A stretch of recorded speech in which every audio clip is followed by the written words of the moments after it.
This channel does not promote any violent, harmful, or illegal activities. All content provided by this channel is meant for an educational purpose only. তিলোত্তম ধর্ষণ খুন মামলায় supreme শুনানি ইতিমধ্যেই শুনানি শুরু হয়ে গিয়েছে। বাংলা সহ গোটা দেশের নজর আজ এই শুনানির দিকে। আমরা শুনবো সরাসরি। October, it may not be deleted because there's some. All non-deletion requests also just give us in an email and make sure that I pass on. Previously pending this matter for listing. এবার পুজোর সাজ কাতান হোক বা দক্ষিণী শাড়ি, পুজো মানে প্রিয় গোপাল বিষয়ী কলকাতায় আর জেলায় জেলায়। So after notice matter brought 1100 crore award in my favor, upsetting 37, and not a rupee brought in security. And we had previously emailed, but it keeps appearing and disappearing from the list brought. So it be not fixed. So replied. Last it was listed in March to be listed in April. So replied. My lords, may I mention two writ petitions which are already. Say it on the email. It's a fresh matter. No, my lords, only for non-deletion, my lords. এবার পুজোর সাজ কাতান হোক বা দক্ষিণী শাড়ি, পুজো মানে প্রিয় গোপাল বিষয়ী কলকাতায় আর জেলায় জেলায়। The date I is just showed say, as last 3 days it was deleted, my lords. just send an email. I say NTD. Email I've is- even got a code. NTD, not to be deleted, and I initial it. Yes, my lords. Problem. Only thing is the reason I insist on emails is because then it's tabulated. So then it's easier for them Yesterday to we have sent an email. process it. We have sent an email. I have a tabulation by the end of the day, so that I would just say NTD and initial it. My lords, this is a writ petition filed on 9/7, my lords. Defects were cleared on 18/7. Since 50 days, it is not being tested, my lords. 1 second. Not complaining, I'm just requesting him, my lord, to give it to me right now. Maybe they have served, it has not reached me, or they have not served, whatever. my lord. It's not served. It's not served. Not served, my lord, they have not served on me. Yes. Put it in a sealed envelope and therefore we. Sir, sorry.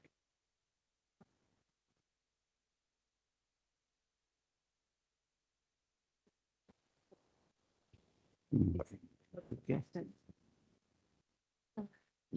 Means for the parents.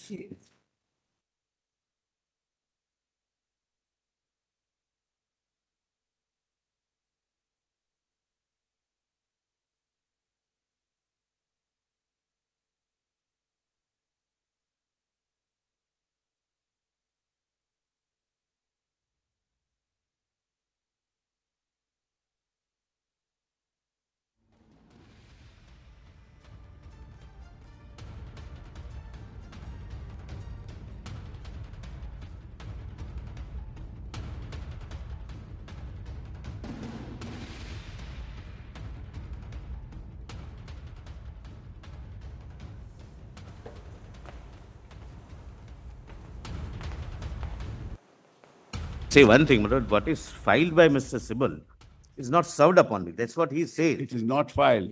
It's not filed. It's only given to the Sir, if court. they want to say something, why hide something from the CBI? You've already done many things. I think let's not get lost in. Yes, Madam. Yes, Let's see what this. Let's see the. First and foremost, let us find out what the status of the investigation is. Yes.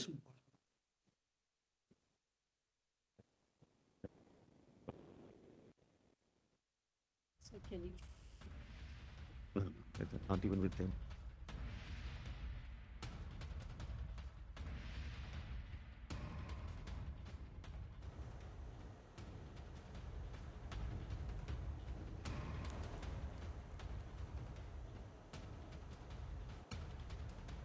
এই মুহূর্তে দাঁড়িয়ে আমরা supreme কোর্টের ভিতরে একদম যে live streaming হচ্ছে সেই লাইভ স্ট্রিমিং আপনাদেরকে দেখাচ্ছি।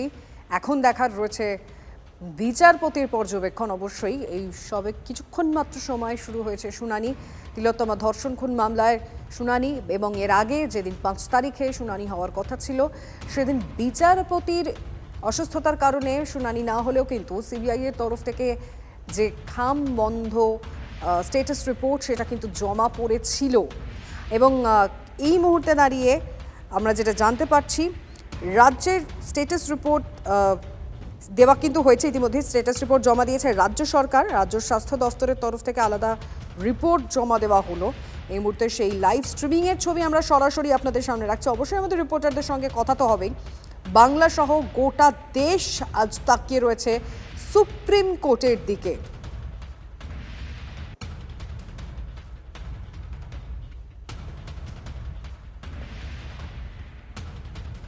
আমরা অবশ্যই আপনাদেরকে যেমন বলেছিলাম যে সুপ্রিম কোর্টে লাইভ স্ট্রিমিং তো আমরা দেখাচ্ছি, তার পাশাপাশি কি কথোপকথন হচ্ছে, আইনজীবীর তরফ থেকে কি বলা হচ্ছে, কি বলছেন বিচারপতি, সেটা একদম পরিষ্কার করে আমাদের রিপোর্টারদের কাছ থেকে আমরা বুঝে নেওয়ার চেষ্টা করব। শ্রাবন্তী এই মুহূর্তে সরাসরি রয়েছেন। শ্রাবন্তী, সবেমাত্র শুনানি শুরু হয়েছে এবং সেখানে আজকে রাজ্য সরকারের পক্ষ থেকে একটি স্ট্যাটাস রিপোর্ট জমা দেওয়া হয়েছে। সিল্ড খামে দেওয়া হচ্ছে সিবিআই এর রিপোর্ট। প্রধান বিচারপতি ডিওয়াই চন্দ্রচূড় তিনি স্পষ্ট করে দিয়েছেন যে সিবিআই এর স্ট্যাটাস রিপোর্টটা তারা দেখতে চান, কতদূর তদন্ত এগিয়েছে, তদন্তের অগ্রগতি কি হয়েছে সেটা তারা দেখতে চাইছেন। একই সঙ্গে এদিনকে তুষার মেহতা, তিনি সলিসিটর জেনারেল, কেন্দ্রীয় সরকারের আইনজীবী, সিবিআই এর আইনজীবী, তিনি রাজ্য সরকার যে স্ট্যাটাস রিপোর্ট দিয়েছে তারপরে তিনি তার বক্তব্য রেখেছেন যে তার বক্তব্য সেই রিপোর্টের কপি তাদের দেওয়া হোক। তার কারণ তার মন্তব্য অনেক কিছুই লুকিয়ে যাচ্ছে রাজ্য, যেটা এতদিনে সকলের কাছে পরিষ্কার, তাই আর কিছু নতুন ভাবে না লুকোনো হয়, যা যা রিপোর্ট জমা পড়েছে সেটা যেন দেওয়া হয়। একই সঙ্গে এদিনকে চিকিৎসার অভাবে রোগীদের যে মৃত্যু হয়েছে, কপিল সিব্বল রাজ্য সরকারের আইনজীবী সেটা তুলে ধরেন, স্বাস্থ্য দপ্তরও রিপোর্ট দিয়েছেন। বেশ, তুমি নজর রাখো শ্রাবন্তী, আমরা লাইভ স্ট্রিমের দিকেই নজর রাখছি এই মুহূর্তে। আবারও সুপ্রিম কোর্টে শুনানি শুরু হয়েছে, আর কিছুক্ষণ মাত্র সময় অতিক্রান্ত হয়েছে, সেই শুনানি শুরু হয়েছে। ইতিমধ্যেই রাজ্যের তরফ থেকে স্ট্যাটাস রিপোর্ট জমা দেওয়া হয়েছে। আলাদা স্ট্যাটাস রিপোর্ট স্বাস্থ্য দপ্তরের তরফ থেকে জমা এই মুহূর্তে, সেই ছবিটাও আমরা দেখাচ্ছি সুপ্রিম কোর্টের ভিতরে। এই মুহূর্তে রাজ্যের তরফ থেকে আইনজীবী তিনি বলছেন, এবং অবশ্যই আমাদের নজর রয়েছে আজকের প্রধান বিচারপতির পর্যবেক্ষণের দিকে। গত 5 তারিখে সুপ্রিম কোর্টের শুনানি হওয়ার কথা থাকলেও বিচারপতির অসুস্থতার কারণে কিন্তু সেটি বাতিল হয়, এবং আজকে আবারও সেই শুনানির দিকে গোটা দেশ তাকিয়ে রয়েছে।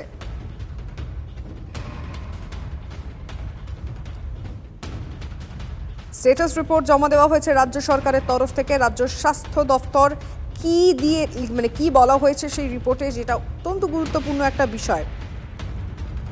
এবং এই মুহূর্তে দাঁড়িয়ে আপনাদের জানিয়ে রাখবো, নতুন করে যে আমরা আপডেট পাচ্ছি একেবারে কোর্টের ভিতর থেকে, লাইভ স্ট্রিমিং তো অবশ্যই দেখাচ্ছি, তার সঙ্গে যেটা জানতে পারছি আমরা, চিকিৎসার অভাবে রোগীদের মৃত্যু হয়েছে এই বিষয়ে স্বাস্থ্য দপ্তর রিপোর্ট দিয়েছে। অর্থাৎ এই মুহূর্তে দাঁড়িয়ে রাজ্যের যে চিকিৎসা ব্যবস্থা, অর্থাৎ সরকারি হাসপাতালগুলোতে চিকিৎসা পরিকাঠামো নিয়ে যে বারংবার প্রশ্নটা আমরা আগেও অবশ্যই বলতে শুনেছিলাম, আজকে কিন্তু সুপ্রিম কোর্টের তরফে, সুপ্রিম কোর্টের ভিতরে কিন্তু এই মুহূর্তে সেই বিষয়টা, অর্থাৎ চিকিৎসার অভাবে রোগী মৃত্যুর বিষয়টি সামনে রাখা হলো। আমাদের রিপোর্টারদের থেকে অবশ্যই আমরা এই লাইভ স্ট্রিমিং এর বিষয়টা জানবো, কি চলছে সেখানে সুপ্রিম কোর্টে। সুমন মহাপাত্র রয়েছেন। সুমন, দেখো সুপ্রিম কোর্টে কিন্তু শুনানি শুরু হয়েছে, সওয়াল জবাব পর্ব চলছে। এর মধ্যেই কিন্তু রাজ্য সরকারের আইনজীবী কপিল সিব্বল তিনি পরিষ্কারভাবে জানালেন যে রাজ্য সরকার একটা স্ট্যাটাস রিপোর্ট ফাইল করেছে এবং স্বাস্থ্য দপ্তরের তরফ থেকেও পৃথক স্ট্যাটাস রিপোর্ট ফাইল করা হয়েছে। এবং সেখানে কি বলা হয়েছে, কপিল সিব্বল বলছেন সুপ্রিম কোর্টকে 23 জন রোগী ইতিমধ্যেই প্রাণ হারিয়েছেন, তার কারণ ডাক্তাররা কাজ করছেন না। ইতিমধ্যেই কিন্তু সিবিআই তরফ থেকে প্রশ্ন করা হয়েছে রাজ্য সরকারের আইনজীবীকে যে কেন কোনো স্ট্যাটাস রিপোর্ট তাদেরকে দেওয়া হলো না, যে স্ট্যাটাস রিপোর্টে রাজ্য সরকার জানাচ্ছে, স্বাস্থ্য দপ্তর জানাচ্ছে 23 জন মারা গিয়েছেন রোগী ডাক্তারের অভাবে, সেই যে স্ট্যাটাস রিপোর্ট যা কোর্টকে দেওয়া হচ্ছে তা কেন সিবিআইয়ের হাতে দেওয়া হলো না, এই প্রশ্ন কিন্তু তুলেছেন সিবিআইয়ের আইনজীবী। তবে সেখানে কপিল সিব্বল জানালেন যে এটা শুধুমাত্র কোর্টের জন্য, তাই জন্য মুখবন্ধ খামে এটা কোর্টে পেশ করা হচ্ছে। এবং তিনি পরিষ্কারভাবে সুপ্রিম কোর্টে মেনশন করলেন যে 23 জন রোগী রাজ্যে ডাক্তারের অভাবে মারা গিয়েছেন। এখন প্রধান বিচারপতি জানতে চাইছেন যে আরজি কর হাসপাতাল থেকে প্রিন্সিপালের বাড়ির দূরত্ব কতটা। টান সওয়াল জবাব শুরু হয়েছে, তার কারণ এই সওয়াল জবাবের দিকেই, শুনানির দিকে গোটা রাজ্য, গোটা দেশ, গোটা বিশ্ব তাকিয়ে রয়েছে। সেখানে সিবিআইর যে মুখ বন্ধ করা খামে তাদের তথ্য পেশ করেছে, রাজ্য সরকার পাল্টা স্ট্যাটাস রিপোর্ট ফাইল করলো, দুটোকেই কিন্তু বেঞ্চ এক্সামিন করছে। এই মুহূর্তে যে স্ট্যাটাস রিপোর্টটা দেওয়া হয়েছে সেখানে রাজ্যের চিকিৎসা ব্যবস্থা নিয়ে প্রশ্ন তোলা হচ্ছে। এখনো পর্যন্ত কি বলা হচ্ছে রাজ্যের তরফ থেকে, যিনি আইনজীবী রয়েছেন কপিল সিব্বল কি বলছেন, আমি একবার শ্রাবন্তীর কাছ থেকে একটু জেনে নিই। সুমন, তুমি সঙ্গে থাকো। শ্রাবন্তী, দেখো এটা স্পষ্ট ছিল আজকে রাজ্য সরকারের পক্ষ থেকে চিকিৎসা ব্যবস্থার যে অবস্থা চলছে সেই বিষয়টা তুলে ধরা হবে। আজকে কপিল সিব্বল জানান যে তারা সুপ্রিম কোর্টকে জানাতে চান যে 23 জন মানুষ ইতিমধ্যেই মারা গেছেন, কেন না বিভিন্ন জায়গা জুড়ে স্ট্রাইক চলছে এবং তার জেরেই এদের মৃত্যু হয়েছে।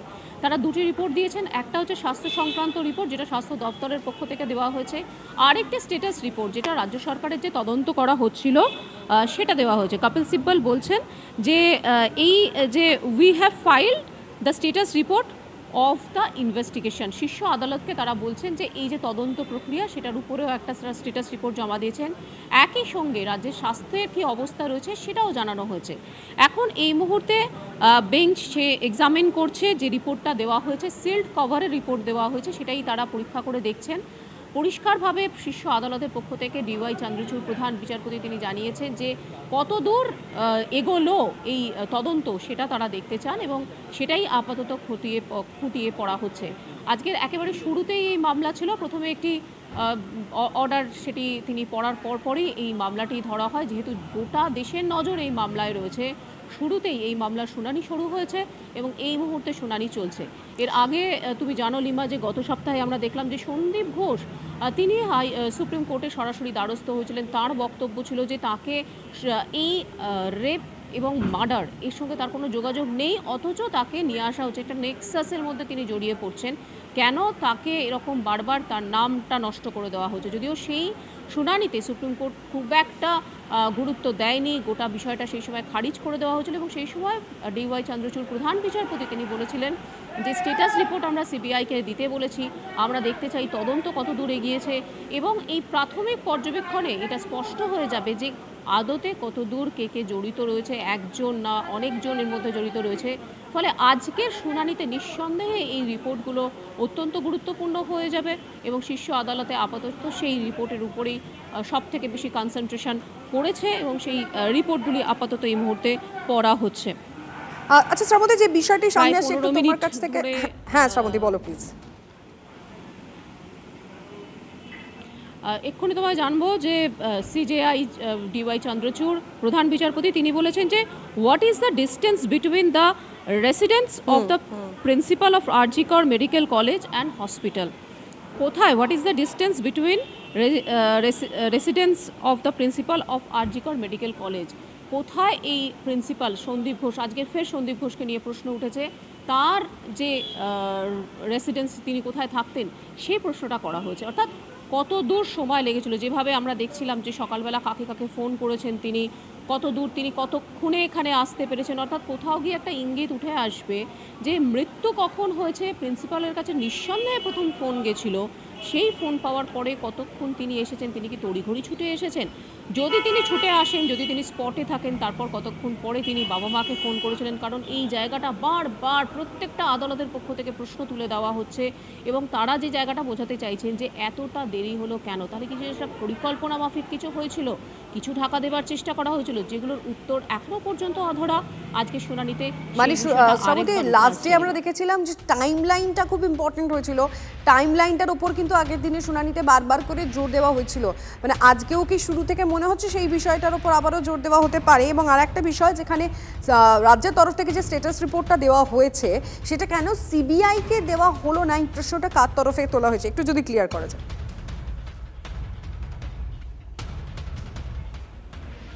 দেখো একটা বিষয়, যেখানে রাজ্য সরকার দুটো রিপোর্ট যেটা দিয়েছে, একটা তো নিঃসন্দেহে যারা চিকিৎসায় প্রাণ হারিয়েছেন এই বিষয়টাকে দেখানো হবে যে চিকিৎসকেরা যেভাবে স্ট্রাইক করছেন সেটা একটা প্রভাব পড়েছে, এটা যেমন একটা রিপোর্ট। আরেকটা যে রাজ্য সরকার কি করছিল, রাজ্য সরকার যে চুপ করে বসে থাকেনি, যে টাইম লাইন নিয়ে বারবার প্রশ্ন তোলা হয়েছিল গত শুনানিতে, সেটা প্রধান বিচারপতি বলেছিলেন যে পুঙ্খানুপুঙ্খ ডিটেলস দিন। তার কারণ গত শুনানিতে তোমার মনে থাকবে যে রীতিমতো কপিল সিব্বল হিমশিম খেয়েছিলেন এক একটা সময় এক একটা তথ্য দেওয়ার জন্য। এই গোটা টাইম লাইনটা সেক্ষেত্রে তাকে যাতে হেল্প করা হয়, জুনিয়র যারা আইনজীবী রয়েছেন তারা যাতে হেল্প করেন, সেই জন্য এই টাইম লাইনটা দিতে বলা হয়েছিল। আজকে সেটা আগে থেকে তৈরি হয়ে রাজ্য সরকার সেটাই জমা দিয়েছে। তুমি শ্রাবন্তীর সঙ্গে থাকো, ঠিক বলেছো। আমরা গতবারে যে শুনানি হয়েছিল সেখানে আমরা দেখেছিলাম কপিল সিব্বল কার্যত চুপ করে গেছিলেন, মানে বিচারপতি সে প্রশ্ন তুলেছিলেন যে যখন সুপ্রিম কোর্টে দাঁড়িয়ে শুনানি হচ্ছে কপিল সিব্বল এভাবে চুপ করে আছেন কেন, তার কাছে সঠিক উত্তর ছিল না। আজকে সঠিক উত্তর নিয়ে আশা করি তিনি এসেছেন, সে বিষয়টা দেখার রয়েছে। কিন্তু আমি একটু সুমন মহাপাত্র আমাদের অপর প্রতিনিধি আমাদের সঙ্গে রয়েছে, আমি সুমনের কাছেও ফিরে যেতে চাইবো। সুমন, আজকে শুরু থেকে অবশ্যই টাইম লাইনটা আবারও প্রশ্নের মধ্যে কিন্তু চলে এলো, কারণ বিচারপতি যেখানে যখন প্রশ্নটা করছেন, যেটা শ্রাবন্তী আর তুমি দুজনেই বলছিলে, সন্দীপ ঘোষের অর্থাৎ প্রিন্সিপালের বাড়ি থেকে হসপিটালের ডিস্টেন্সটা কতটা এটা ম্যাটার করছে, কারণ এই প্রশ্ন যখন বিচারপতি করছেন তার মানে কখন তিনি খোঁজ পেয়েছেন, কতটা সময় পর তিনি হাসপাতালে এসেছেন, তারপরে এই বিষয়গুলো নিয়ে আলোচনা করে বাবা মার কাছে ফোন গেছে, আজ আবারও সেই বিষয়টা কি উঠে আসতে পারে? দেখো লিমা, শ্রাবন্তীর কথা রেশ ধরেই বলছি, সুপ্রিম কোর্টের এই প্রশ্নে রাজ্যের তরফ থেকে জানানো হয়েছে যে প্রিন্সিপালের বাড়ি থেকে হাসপাতালের দূরত্ব 15 থেকে 20 মিনিট। সুপ্রিম কোর্টে এটা জানিয়েছেন কপিল সিব্বল। সেই জায়গায় দাঁড়িয়ে ঘটনা কখন ঘটেছে, কেন লেটে এফআইআর হলো, কেন এত দেরি, কেন গড়িমসি, কেন প্রিন্সিপাল সঠিকভাবে পদক্ষেপ করেননি বা পুলিশ কেন এত দেরিতে এফআইআর করলো, এই প্রশ্নগুলো কিন্তু এই উত্তরের পরে উঠবে, এটাই স্বাভাবিক। তার কারণ এর আগে আমরা দেখেছিলাম পুলিশের ভূমিকা নিয়ে প্রশ্ন তুলেছিলেন সুপ্রিম কোর্টের প্রধান বিচারপতির বেঞ্চ। এখন প্রধান বিচারপতির বেঞ্চ আবার কিন্তু রিপোর্ট অ্যানালিসিস করছে। তার কারণ যেটা শ্রাবন্তী বলছিল, যেটা তুমিও বলছিলে, যে সিল্ড খামে, মুখবন্ধ খামে রাজ্য সরকার তদন্ত নিয়ে একটি রিপোর্ট জমা করেছে, আরেকটি স্ট্যাটাস রিপোর্ট জমা পড়েছে রাজ্যের স্বাস্থ্য পরিস্থিতি নিয়ে, যেখানে রাজ্য সরকার জানিয়েছে 23 জন রোগী ডাক্তারদের এই যে কর্মবিরতি চলছে তা চলার জন্য তারা প্রাণ হারিয়েছেন। সেই জায়গায় দাঁড়িয়ে এখন বেঞ্চ কিন্তু রাজ্য সরকারের স্ট্যাটাস রিপোর্টটাকে এক্সামিন করছে এবং যেখানে এই প্রশ্ন করা হয়েছিল যে সন্দীপ ঘোষ অর্থাৎ আরজি করের প্রাক্তন প্রিন্সিপাল, তার বাড়ি থেকে হাসপাতালের দূরত্ব কত, সেখানে কিন্তু রাজ্য সরকার জানালো 15 থেকে 20 মিনিট মাত্র। তাহলে এত সময় কেন লাগলো পুরো প্রক্রিয়াটা করতে, কেন এত দেরিতে এফআইআর, এই প্রশ্নগুলো কিন্তু সুপ্রিম কোর্টে স্বাভাবিকভাবে উঠবে লিমা। একেবারে সুমন, এই বিষয়গুলো তো খুব স্বাভাবিকভাবেই আজকে আমাদের নজরে রয়েছে। শুধুমাত্র আমাদের নয়, আমাদের মাধ্যমে আমরা গোটা দেশের মানুষকে এই মুহূর্তে লাইভ স্ট্রিমিংয়ের ছবি দেখাচ্ছি, কারণ আজ সুপ্রিম কোর্টে নজর রয়েছে গোটা দেশের। তিলোত্তমা কাণ্ডে সুপ্রিম শুনানি চলছে। গতবারের আমরা দেখেছিলাম 5 তারিখে শুনানি থাকলেও কিন্তু সেটা বাতিল হয়েছিল, কারণ বিচারপতি অসুস্থ ছিলেন। কিন্তু যে স্ট্যাটাস রিপোর্ট জমা দেওয়ার কথা ছিল তা কিন্তু জমা পড়েছিল, অর্থাৎ সিবিআই এর তরফ থেকে তদন্তে অগ্রগতি কতটা হলো, কোন কোন বিষয়গুলো সামনে এসেছে, সব বিষয়গুলো কিন্তু 5 তারিখে সিবিআই এর তরফ থেকে সেই স্ট্যাটাস রিপোর্ট আদালতকে দেওয়া হয়েছিল, শীর্ষ আদালতকে দেওয়া হয়েছিল। কিন্তু আজ সেই রিপোর্টটাই কিন্তু বিচারপতি দেখবেন।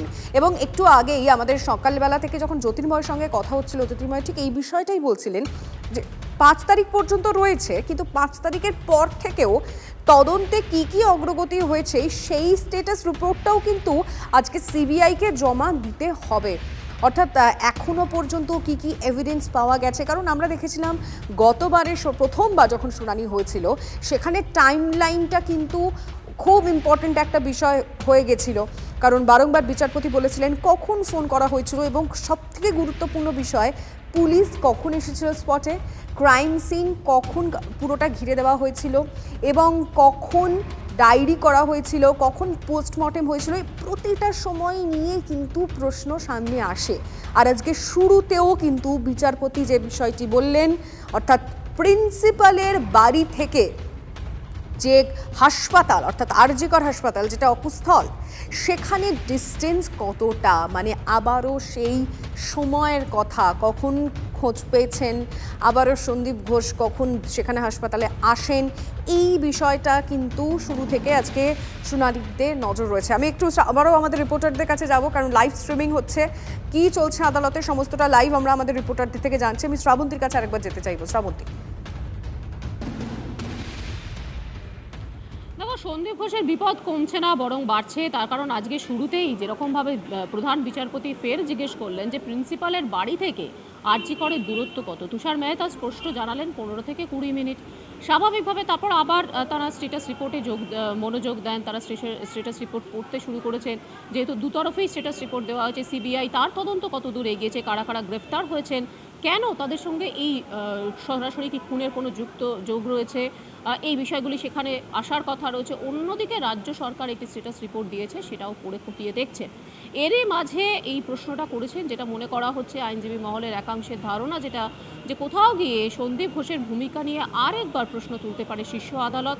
তার কারণ তাদের বক্তব্য রয়েছে যে প্রথম থেকেই একটা বিষয় পরিষ্কার, যে সময় খুন হয়েছে তার পরপর সময় এতক্ষণ দেরি কেন, খবর দিতে দেরি কেন, পরিবারকে খবর দিতে দেরি কেন, বা প্রথমে কেন হাসপাতালের পক্ষ থেকে বলা হলো যে সেটা আত্মহত্যা, এই ধরনের বিষয় কেন? কোথাও গিয়ে কি সত্যিই তিনি এসেছিলেন? যেরকম একটা ঘটনা, এত বড় ঘটনা ঘটে গেছে, তিনি প্রিন্সিপাল, তার ছাত্রী, তাদের কলেজের ছাত্রী, তিনি কি আসতে পেরেছিলেন? কারণ 15 থেকে 20 মিনিটের ডিস্টেন্সটা একদম অতি সামান্য ডিস্টেন্স বলাই যেতে পারে। এরকম কিছু ইঙ্গিত করতে চাইছেন, সেটা নিঃসন্দেহে এই শুনানির পরে স্পষ্ট হবে। আর একটু বলে দিই তোমাকে, এখন এই মুহূর্তে যেটা তুষার মেহতা তিনি বলছেন যে এই চার্ট, সেটা অ্যালং উইথ দ্য রিপোর্ট, সেটা জমা দেওয়া হয়েছে সিবিআই এর পক্ষ থেকে, সেটাই পড়ার অনুরোধ তিনি করেছেন।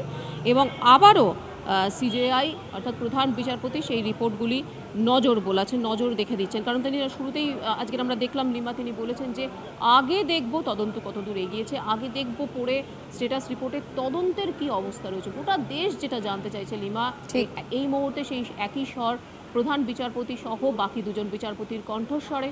তাদের বক্তব্য আমরা দেখব, স্ট্যাটাস রিপোর্টে কি আছে, কত দূর তদন্ত হয়েছে। এই মুহূর্তে রিপোর্ট খতিয়ে দেখছেন তারা। সেই লাইভ স্ট্রিমিংয়ের ছবিটা শ্রাবন্তী আমরা দেখাচ্ছি আমাদের দর্শকদের।